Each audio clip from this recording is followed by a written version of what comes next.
Now, we have seen from the protests and the details we're getting out of Jos, particularly out of Plateau State, particularly the Mangu community, that the women and perhaps everyone there are not satisfied with the performance of security operatives with regards to addressing this matter.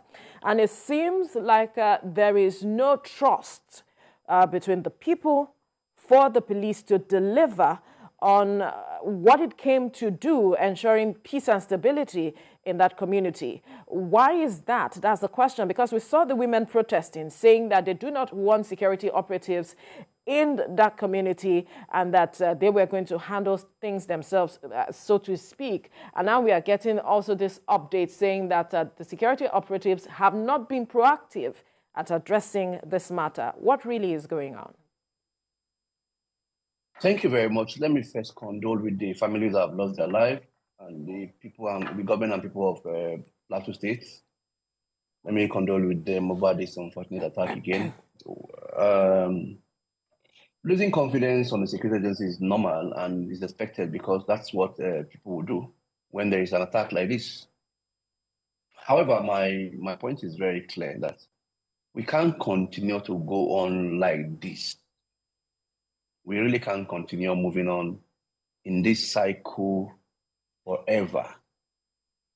We must continue to trust our security agencies so that they can carry out their work. Let me give you an example. The response time the security agencies have now, particularly Operation Safe Haven, have never been this good. That incident that happened that night was as a result of a calculated assassination attack in Chalial village, where this suspected herdsmen came to a village and had down a family of 4. And the STF responded within 15, 20 minutes. What else could they have done? In a normal circumstance, what else could they have done?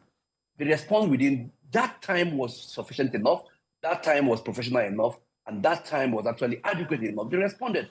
But as you all know, these bandits won't wait. They have an agenda. They plan without the consent of the STF. Sometimes they break intelligence by planning because you can't even get intelligence where they plan. They just plan shiftly, come to indication, attack and move back. So it's not always possible to get them on the spot. But this STF, under the command of Major General Abasalah Abubakar, has killed these bandits, several of them, since he has home office. What else could they have done? Why losing confidence in the security agency instead of working closely with them? For me, what I expect from the community is to continue to work with security agencies, continue to share intelligence with them, continue to open their mind to allow these people to work. They are not magicians, and they won't really do magic in that location. I sympathize with families that have lost their life. I sympathize with one of the protesters that died. But we honestly can't continue like this. We must continue to trust our security agencies to enable them to do their work. All right. So we had a press release. We have a press release by the Mwaghavul Development Association on the latest attacks that occurred on Sunday. And they too also share the sentiments of these protesting women who say they don't want the army, they don't want the soldiers anymore in their domains.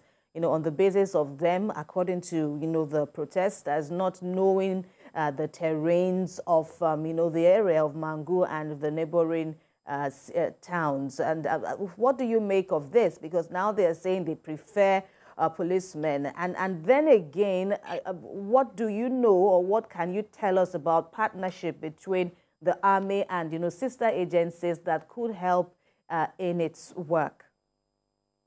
I'm very frank with, for a very long while now, the partnership between the army, the police, the DSS, and civil defense have been very cordial.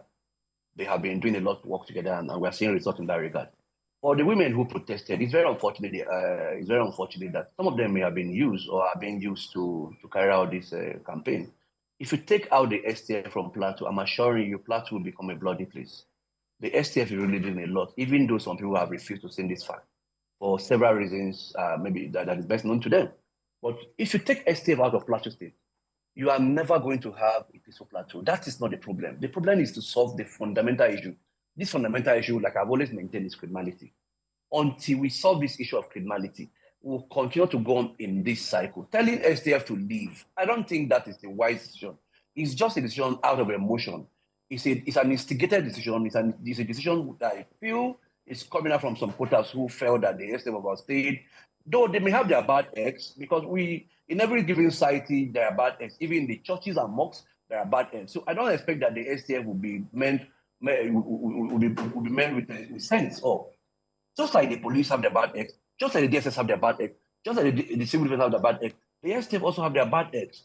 But you cannot generalize the activities of the STF as not doing well. The STF are doing well. They have done so well in stabilizing peace in Plateau State and other parts of the country where they are doing. We are not just putting brief for this military. We work closely with them. And the community also know these facts. But I don't understand why it is this round of campaign, day in, day out, remove soldiers, remove this, remove that. I don't think that's the best thing to do. These criminals live within our society. We must begin to expose them, allow security to do their work. Like I maintained earlier, the STF and every other security agencies are not magicians. They work together with the police. They work together with the civil defense. They work together. If you bring the Nigerian police, they're not going to do magic. If you bring the DSS alone, they're not going to do magic. If you bring civil defense, they're not going to do magic. They are still going to rely on the intelligence to work. So why don't we work together with these people, share intelligence to enable them to do their work? It's not about removing them. Removing them will do us more harm than do us good in Mangu and the environment.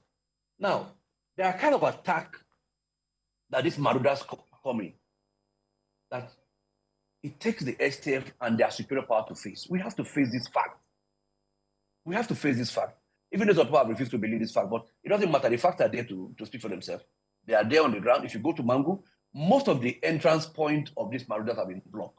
What you have now in Mangu local government is an isolated criminal attack. Very, very isolated criminal attack. And with little time from now, this attack will become a thing of the past.